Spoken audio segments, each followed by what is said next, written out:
오늘 우리 함께 나눌 말씀은 열왕기상 18장 41절로 46절의 말씀입니다. 구약성경 548쪽, 구약성경 548쪽, 열왕기상 18장 41절로 46절의 말씀을 다 같이 봉독하시겠습니다. 엘리야가 아합에게 이르되 올라가서 먹고 마시소서. 큰 빗소리가 있나이다. 아합이 먹고 마시러 올라가니라. 엘리야가 갈멜산 꼭대기로 올라가서 땅에 꿇어 엎드려 그의 얼굴을 무릎 사이에 넣고 그의 사환에게 이르되 올라가 바다 쪽을 바라보라. 그가 올라가 바라보고 말하되 아무것도 없나이다. 이르되 7번까지 다시 가라. 7번째 이르러서는 그가 말하되 바다에서 사람의 손만한 작은 구름이 일어나나이다.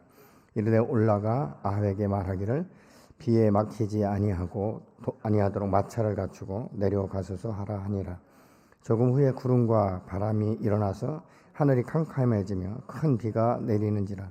아합이 마차를 타고 이스라엘로 가니 여호와의 능력이 엘리야에게 임하매 그가 허리를 동이고 이스라엘로 들어가는 곳까지 앞서 달려갔더라. 아멘.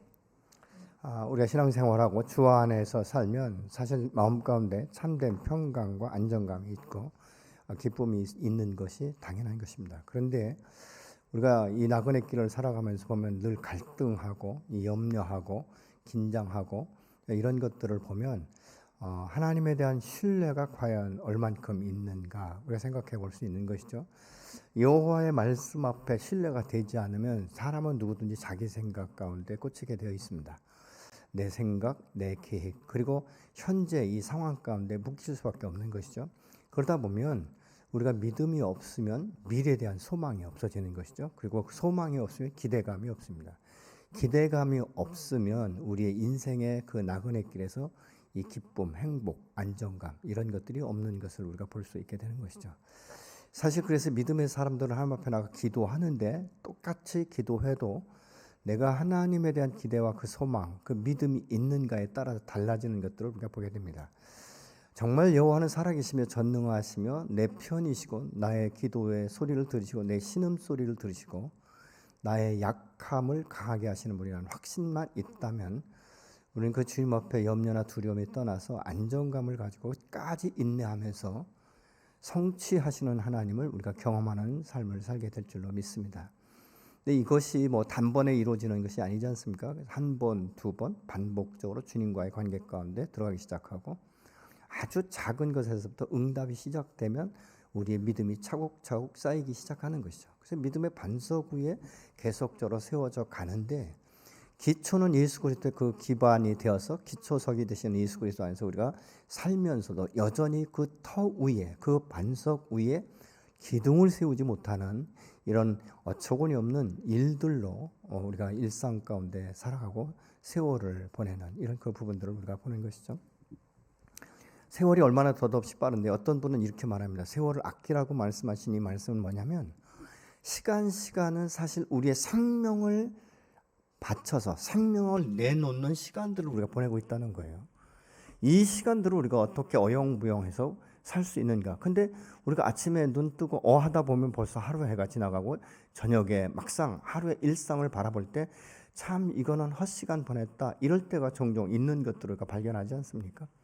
믿음의 사람은 날마다의 삶 가운데 자기의 삶의 지경을 넓히며 믿음을 이제 굳건하게 해서 다른 소망 없는 자들에게 소망을 선포하는 이런 믿음의 능력의 주인이 되어야 될 줄로 믿습니다.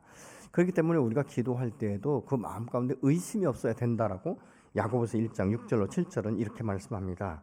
조금도 의심하지 말고 믿고 구해야 합니다. 의심하는 사람은 마치 바람에 밀려서 출렁이는 바다 물결 같습니다. 그런 사람은 주께로부터 아무것도 받을 생각을 말아야 합니다. 이렇게 세번역 성경은 말씀하고 있어요. 마음에 요동하고 이 출렁이는 사람은 기도의 응답을 받으려고 생각하지 마라. 이 말은 무슨 말이냐면 내가 지금 기도하고 있는데 마음에 안정감이 없으면 중언부언하는 거예요. 이랬다 저랬다. 그래서 한 가지의 기도 제목을 가졌으면 그것이 정말 내 평생에 그것이 소원이 되고 이것이 반드시 이루어질 것이라면 우리는 집중해야 되는 것입니다. 여러분, 이 집중이라는 것은 얼만큼 내가 간절함이 있는가, 얼마나 갈망함이 있는가에 따라서 그것이 달라지는 것을 우리가 볼 수 있게 되는 것이죠. 그러면 어떤 때 우리가 정말 이 건강검진을 하다가 당신 암 사기입니다, 이제 몇 개월 남지 않았습니다, 이렇게 말할 때 그 사람은 모든 것을 다 제패하고 이 육체의 치료함, 그리고 자기 인생의 마감을 어떻게 할 것인가에 대해서 굉장히 집중하게 될 것입니다. 그러면서 하나님 앞에 나가 기도할 때도 무엇입니까? 자기의 정말 이 생명에 대해서 그 위협을 느끼기 때문에 다른 거 생각하지 않을 것입니다. 뭐 그런 사람이 물질이 어떻게 되고 뭐 자식이 어떻게 돼, 이거 먼저 생각하겠습니까? 내가 어떻게 하면 하나님의 그 전능하신 손으로 안수를 받아서 치유될 것인가에 대해서 집중하게 될 것이에요. 다른 생각을 하지 않게 될 것입니다. 근데 우리가 믿음으로 구한다는 것은 무엇입니까? 의심을 품지 않고 기도하는 것인데, 우리가 기도하다 보면 무의식 중에 어떤 때는 정말 이게 응답이 될까? 하나님 내 기도 들으실까? 하나님 나를 사랑하실까? 이런 의심을 이 어둠의 것이 탁 살짝만 집어넣으면 우리는 그것 때문에 헤매는 것 아니겠습니까? 얼마나 많은 시간들을 갈등을 일으키는지, 이런 갈등들이 있어진다는 것이죠. 그렇기 때문에 우리는 기도할 때 정말 정신을 차리고 집중해서 나의 정확한 기도 제목을 가지고 주님 앞에 나가 간구할 때 하나님께서는 우리 기도를 드시고 응답하시는데, 내 기도의 제목대로가 아니라 하나님의 뜻에 부합하도록 우리의 기도의 제목을 바꾸든지 마음을 바꾸셔서 응답하시는 하나님인 것을 우리의 삶 가운데 날마다 경험하게 될 줄로 믿습니다. 오늘 이 본문에 우리가 엘리야 하면 아주 대단한 이 선지자를 생각하고 있지만, 사실은 이 엘리야가 이만큼의 신앙생활을 한 것은 사신 하나님, 전능하신 하나님만을 온전히 붙들고 산 삶을 살았던 것을 우리가 볼 수 있는 것이죠.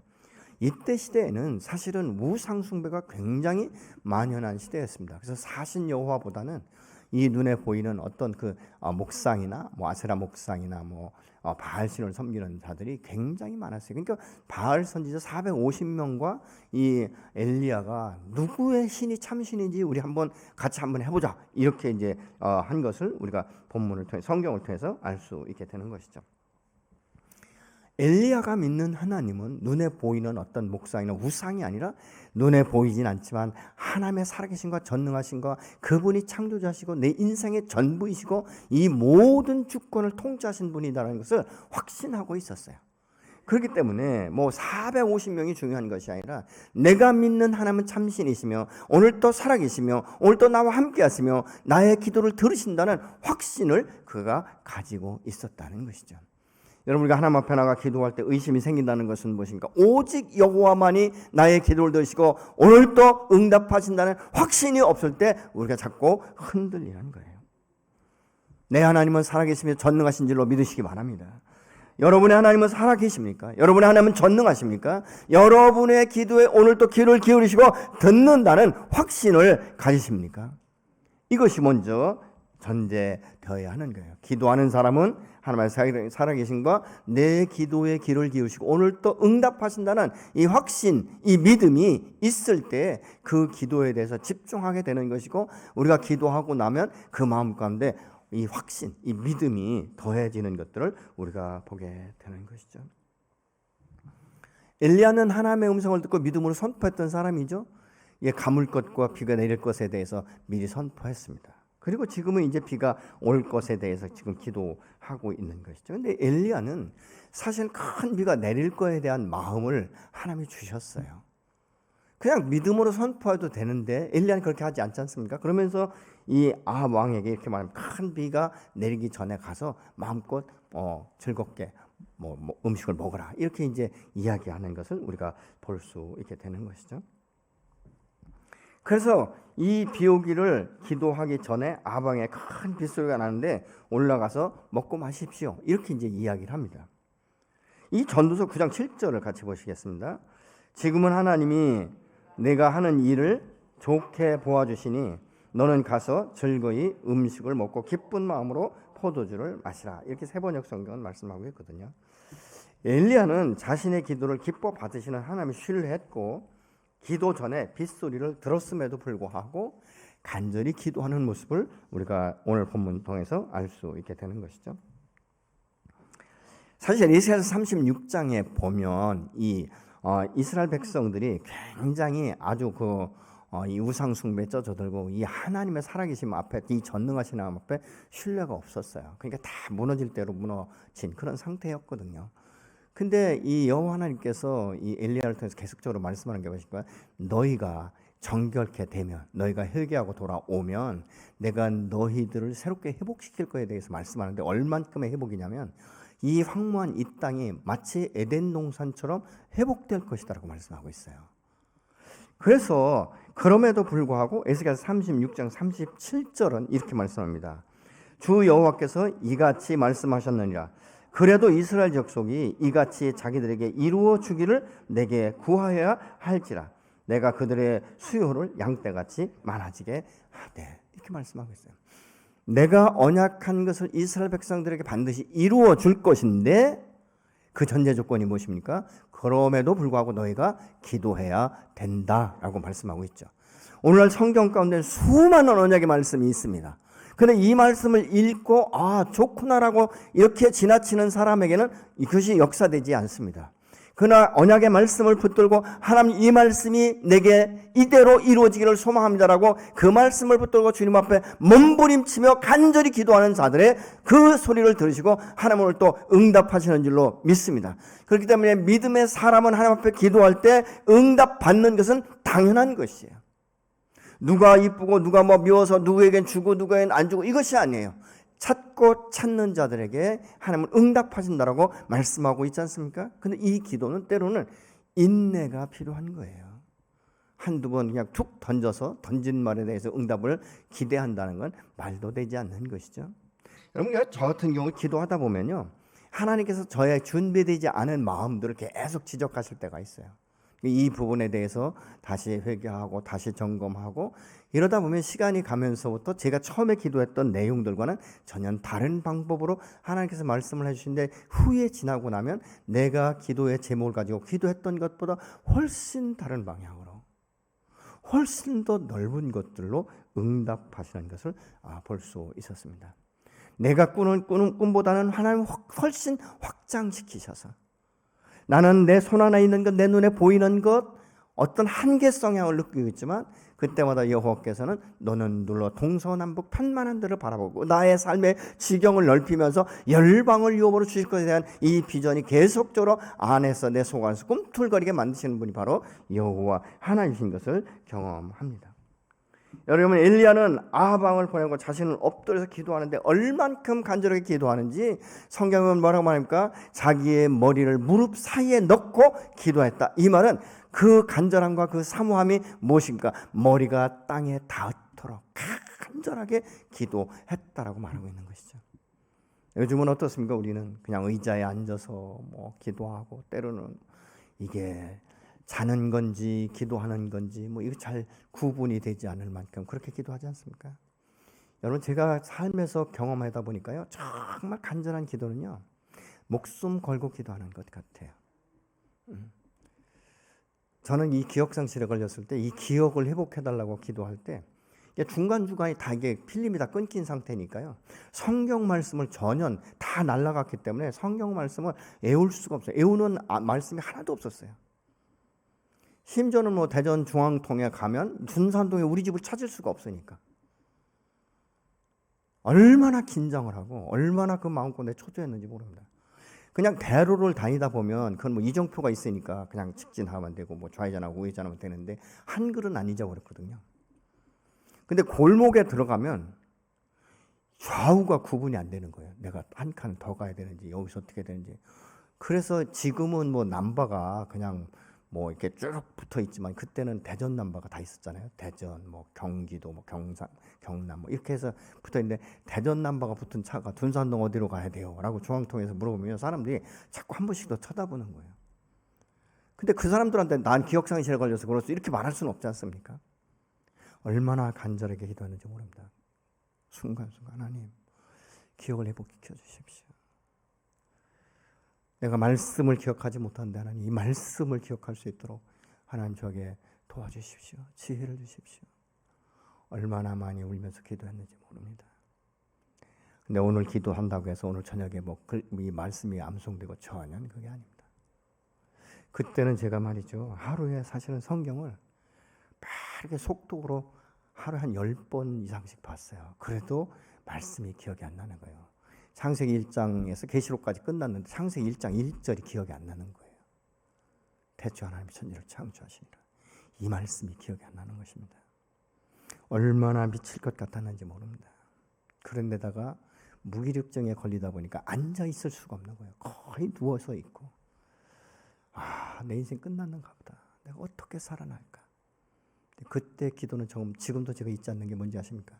하나님 나를 치료해 주세요가 아니라 하나님 내가 우리 가족 가운데 짐이 되지 않도록 정리해 주세요. 그 기도를 얼마나 많이 했는지 모릅니다. 왜냐면 어린 아이들이 둘이 있었는데 제가 누워있으면 아내가 활동을 해야 되는데 내가 누워있으면 활동할 수가 없으니까. 그 말은 무슨 말일까? 하나님 나 죽고 싶습니다.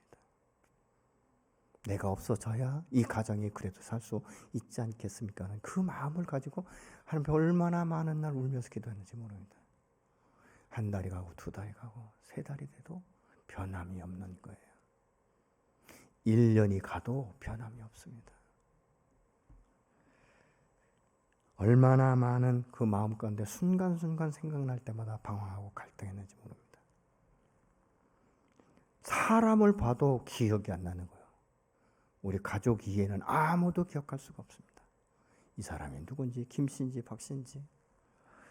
여러분 그 상태에서 주님 앞에 모든 걸 내려놓고 기도했는데, 그러니까 그때 가서 제가 훈련받는다고 갔는데 강의 내용이 전혀 기억이 안 나요. 그러니까 한글을 안 잊어버렸으니까 강의 내용을 계속 노트에 기록을 했는데요. 노트는 남아있는데 강사가 누군지 이게 기억이 나질 않더라고요. 근데 그 기도의 응답이 2년 후에 하나님이 응답하기 시작했습니다. 내가 너의 기억을 회복시키리라. 회복시킨 것이 아니라 회복시키리라고 2년 후에 하나님 말씀하기 시작했어요. 그게 스위스에 갔을 때입니다. 하염없이 걷고 또 걷고, 그 공원이 얼마나 넓은지 말이죠. 걷고 또 걷고 걷고 또 걷고 그러면서 하나님 앞에 기도하는 것이죠. 근데 거의 2년이 됐을 때 그 스위스에서 이제 집으로 돌아와야 될 그 몇 주 남겨놓지 않고 하나님 말씀하셨어요. 내가 너의 기억을 이제부터 회복시키리라. 그러면서부터 조금씩 기억을 회복시키기 시작하시는 하나님을 저는 경험한 적이 있습니다. 얼마나 마음이 낮아졌는지, 얼마나 마음이 가난했는지. 하나님 나는 아무것도 할 수 없습니다. 앞으로 나의 인생을 어떻게 살아가야 될지 모르겠습니다. 그때 제 나이가 40대 후반이었습니다. 깜깜한 세월인 것이죠. 기약도 없는 그 세월 가운데 하나님께서 그 너의 기억을 회복시킨다는 이 말씀이 저에겐 굉장한 희소식이었습니다. 여러분, 이 기도라는 것은 어떤 때 보면 내 뜻대로 이루어지지 않는 이것으로 해서 굉장히 우리가 갈등을 느낍니다. 근데 그 갈등은 변화의 조짐인 거예요. 그 갈등이 없으면 내 마음 가운데 변화가 없습니다. 근데 이 갈등을 통해서 나의 현재의 상태를 보기 시작하는 것이죠. 내 마음이 혹시 높아졌는가? 내 마음이 아직도 주님에 대한 기대감이 없는가? 소망이 없는가? 이런 거에 대해서 자신을 점검하는 기회가 되는 것이죠. 기도는 내 뜻과 목적을 성취하기 위한 것이 아니라 그분의 뜻과 그분의 마음을 알고 그분이 이루시고자 하는 것에 대해서 내가 반응하고 응답할 수 있도록 역사하시는 것이 바로 기도인 줄로 믿습니다. 근데 우리는 어떻습니까? 때로는 내 그 기도의 제목이 너무 강해서 주님이 아무리 말씀하셔도 아랑곳하지 아니하고 계속 그 말만 하죠. 제가 군대 가고 신체 검사를 할 때 우리 마을에 그때 이제 어린 나이에 수영도 아니고 그때는 개헤엄 아닙니까? 그 또랑에 가서 하다가 이게 귀에 물이 들어가지고 이제 이 물이 들어가서 귀 한쪽이 안 들려요. 근데 이 집이 가난하고 하다 보니까 중학교도 못 가고 그랬거든요. 근데 그때는 다 갔어요. 근데 권장하면 다 군대 갔습니다. 저희 때는. 근데 우리 마을에 한 분이 이렇게 얘기를 했어요. 너 군대 가기 싫지? 군대 가기 싫다 그러니까 그러면 거기 가서 군의관이 뭘 물어보면 무조건 손 들고 나 아무것도 안 들립니다라고 얘기하라고. 근데 한쪽은 들리고 한쪽은 안 들렸거든요. 근데 이 사람이요 가가지고 이 손가락 발가락 이렇게 하라니까 갑자기 손 들고 나가는 거예요. 저 아무것도 안 들립니다. 가지고 얼마나 맞았는지 모릅니다.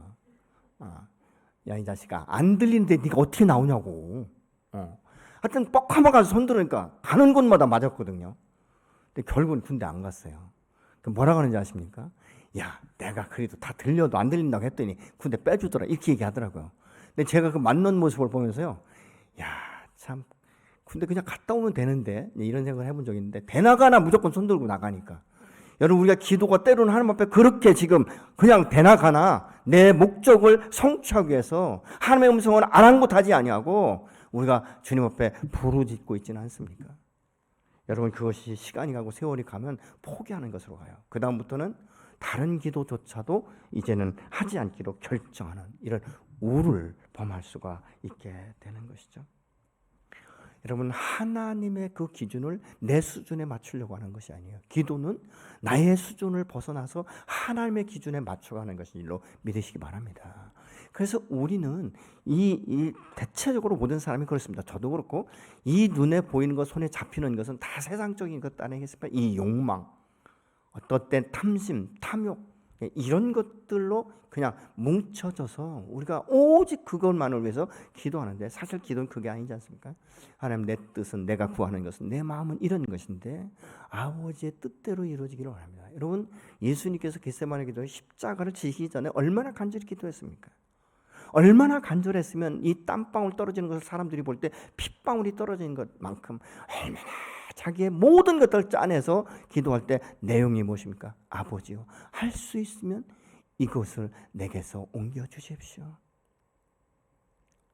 그런데 그 다음은 무엇입니까? 그러나 하나님, 내 뜻대로 마시고 당신이 나를 이 땅 가운데 보내신 목적, 그 뜻대로 이루어지기를 원합니다. 이렇게 기도하시는 모습을 우리가 볼 수 있지 않습니까?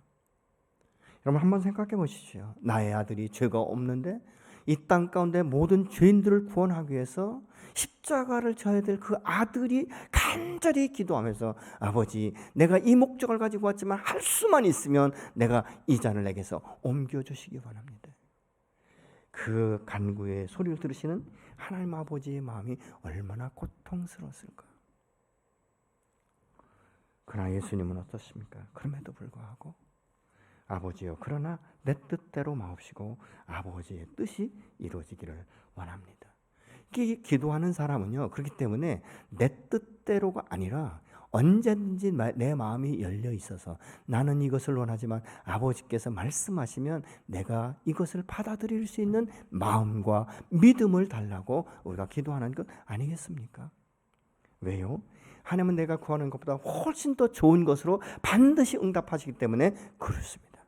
왜요? 하나님은 나의 사랑의 하나님이며 당신의 독생자 예수 그리스도까지 아낌없이 내어주신 분이기 때문에 오늘 또 나에게 가장 중요한 것, 가장 좋은 것, 더 넓은 것, 더 큰 것들로 채우시기를 원하시기 때문에 그런 것이죠.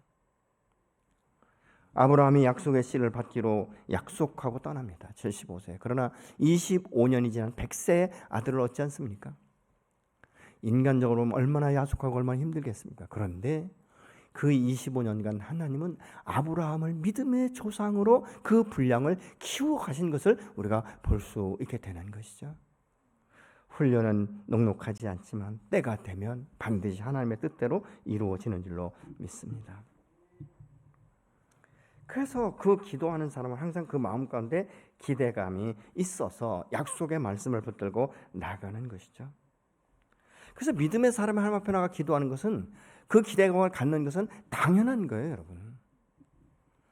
그렇기 때문에 우리가 주님 앞에 나가 당당하게 요구하는 것이죠.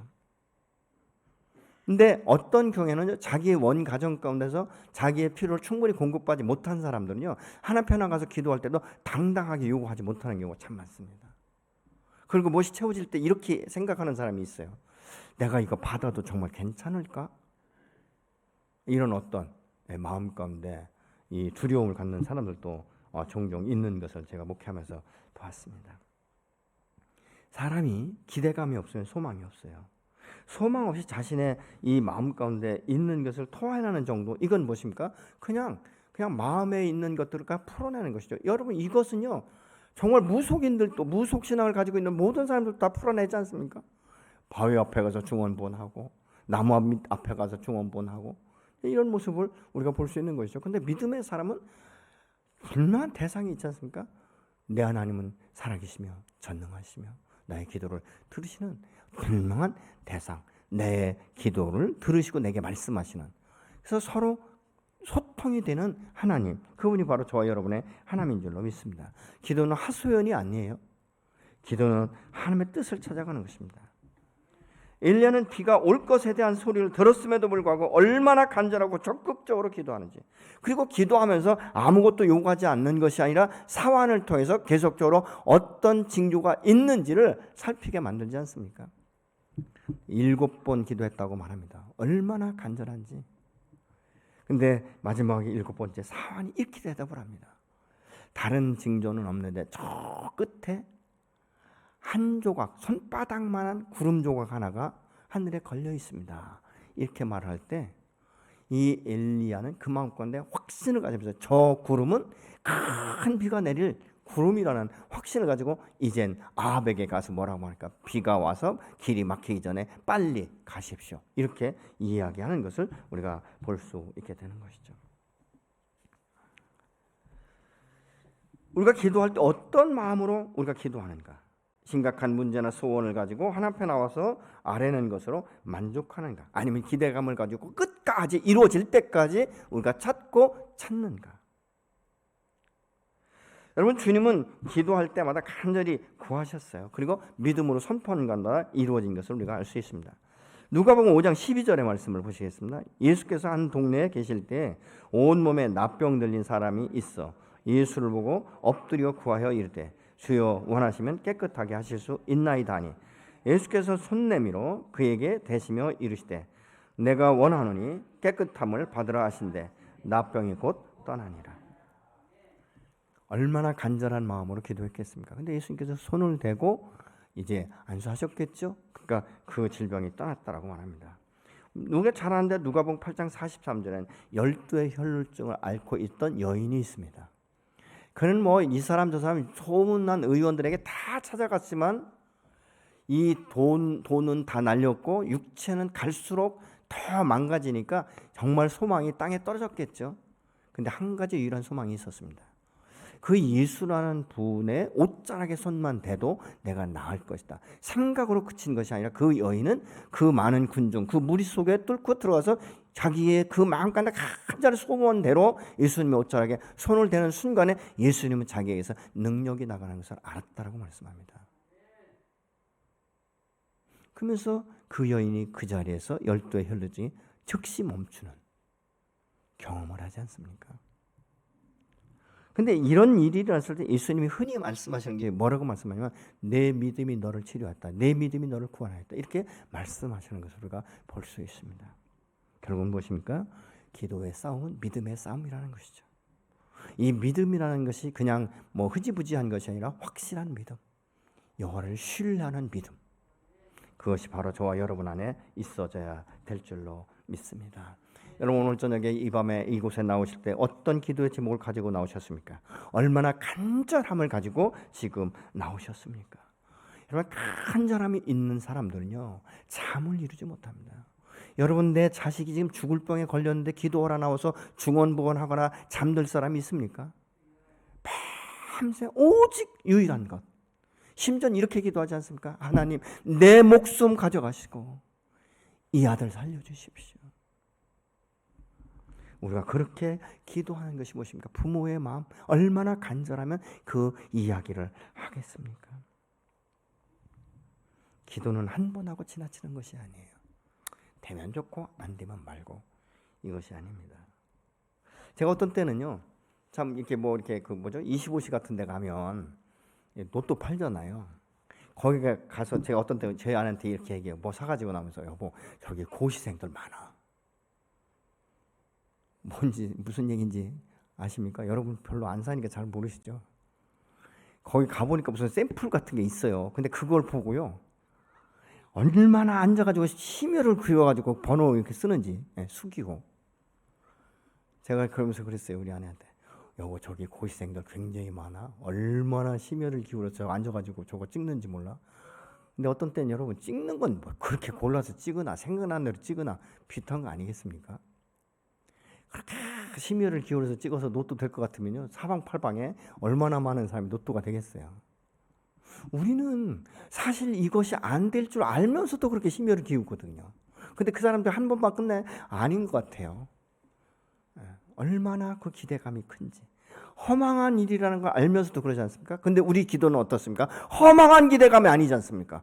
기도를 들으신 하나님, 응답하신 하나님, 사신 하나님, 내 편이시며 나와 함께 동행하시며 나를 모든 것을 잘 아시는 하나님, 그 하나님 앞에 간구하는 것이죠. 간절함으로. 여러분, 어린아이가 말이죠, 자기가 뭘 갖고 싶으면 그 떼를 쓰면서도 그것이 나올 때까지 부모에게 그렇게 힘들게 하는 경우가 있지 않습니까? 그래서 이 믿음이라는 것은 정말 다 다를 수 있지만 히브리서 11장 1절은 이렇게 말씀합니다. 믿음은 바라는 것들의 실상이요 보이지 않는 것들의 증거다. 믿음은 바라는 것들이 실상으로 나타나고 보이지 않는 것들이 증거로 드러나는 것인데, 2절에 보니까 우리의 선진들이, 우리의 믿음의 선보들이 이 믿음을 가지고 증거를 받았다라고 말씀하고 있는 것입니다. 여러분, 하나님은 오늘 또 우리 이 밤에 저와 여러분의 기도를 드시고 응답하시는 사신 하나님이신 줄로 믿으시기 바랍니다. 나의 기도가 수년 동안 했지만 이루어지지 않았다면 혹시라도 내가 아버지의 음성을 내가 듣고 있지는 않고 일방적으로 내가 그냥 하나님 앞에 그렇게 구하고 있지는 않는지. 여러분, 하나님과의 대화는 다 쌍방입니다. 우리 인간관계도 쌍방이지 않습니까? 듣고 대답하고 말하고 계속적으로 그런 건 아니겠습니까? 기도는 일방적으로 따닥하고 예수의 이름으로 기도합니다라고 말하는 것이 아니라 기도하고 기다리는 것이죠. 하나님, 저 생각은 이래요. 이것이 저의 기도 제목이에요. 근데 아버지 뜻이 무엇이죠? 지금 말씀해 주세요. 그래서 이 기도라는 건 깊어질수록 대화체가 되는 것 같아요. 일방적으로 기도한 것이 아니라 기도하고 하나님 음성을 듣고 그에 대해 또 감사하고 다시 반복적으로 주님 앞에 드려지는 이것이 돼야 되죠. 엘리야는 기도의 대상을 분명히 알았습니다.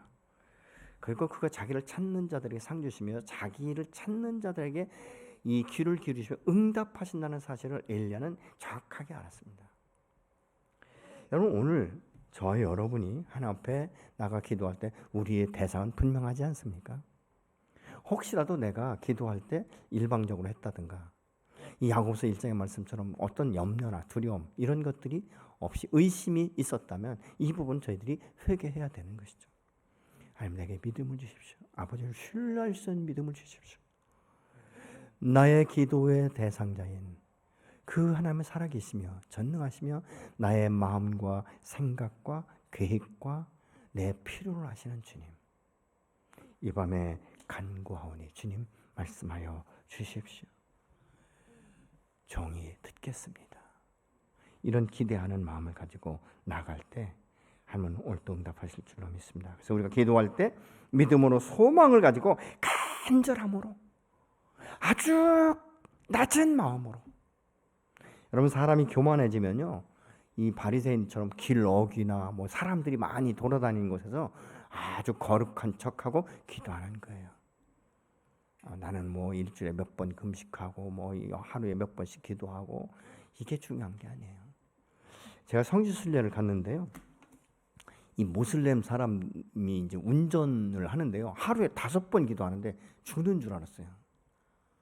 아니, 여행사에 소속된 기사면 이 여행사에 조인한 시간을 맞춰주고 지가 해야 되는데, 그 사람들 가다가 시간이 딱 되면요, 아무데나 차 딱 세워놓고 요만한 돗자리 같은 거 하나 들고 나가서 30분씩 기도하고 오는 거예요. 이게 스케줄이 맞지도 않는 거예요. 얼마나 힘들었는지 모릅니다. 여러분, 하물며 사신 하나님도 아닌데 하루에 5번씩 그 성지를 향해서 기도하는 그들의 모습, 사실 헛된 일인데, 근데 하물며 우리는 사신 하나님, 전능하신 여호와 앞에 나는 얼만큼 기대감을 가지고 매일매일 기도하고 있는가. 저는 이 밤에 저 여러분의 간구가 엘리야처럼 아주 낮은 마음으로 겸손함으로 간절하게 주님 앞에 굴복하고, 여러분 머리를 땅에 댔다 무릎 사이에 넣었다는 예수 하나님 앞에 굴복하는 거예요. 나는 당신 앞에 완전히 굴복당합니다. 그러면서 기도하는 것이죠. 여러분 이 기도를 통해서 하나님은 오늘 또 이 밤에 저희 여러분의 소원을 들으시고 응답하실 줄로 믿습니다. 혹시라도 여러분 마음이 상하신 분이 있습니까? 기도할 때 여러분의 삶이 어려우신 분 계십니까? 육체가 그 질병으로 인해서 고통 가운데 있는 분 계십니까? 이 밤에 간절함으로 하나님 앞에 기도하시면 우리 주님의 그 전능하신 손으로 안수하셔서 질병이 치유되고 그 상한 마음을 싸매시고 위로하시고 말씀하실 것입니다. 그리고 우리의 소원을 오늘도 주님은 귀 기울여서 들으시고 하나님의 때에 반드시 이루어지실 줄로 믿습니다.